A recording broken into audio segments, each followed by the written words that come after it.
देखिए students, question में क्या पूछा है, which ether can't be prepared by Williamson ether synthesis. Williamson ether synthesis क्या है?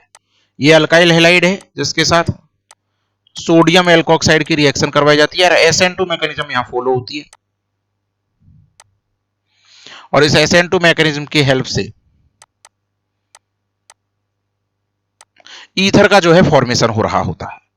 अब ऑब्वियस सी बात है, यहां पर जो आपको ईथर्स गिवन है वो ऐसे ईथर्स का कोई एक पार्ट, एक अल्काइल पार्ट ऐसा होना चाहिए जिसका हेलाइड यदि बने तो उस पे SN2 पॉसिबल हो। तो यहां तो दो दो पार्ट है, आप मिथाइल का हेलाइड बना लीजिए और बाकी बचे हुए ऑक्सीजन पे नेगेटिव चार्ज लगा के उसको सोडियम एल्कोक्साइड बनाकर SN2 करवा सकते हैं, मतलब ये वाला ईथर बनेगा ही बनेगा।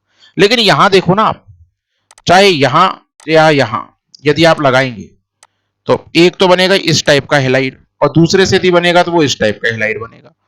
और यहां आपको पता है इन पे तो SN2 पॉसिबल ही नहीं होती है डबल बॉन्ड करेक्टर की वजह से। SN2 पॉसिबल नहीं होगी तो ये जो ईथर है इसका फॉर्मेशन पॉसिबल नहीं है, तो आंसर इसका बी ही है।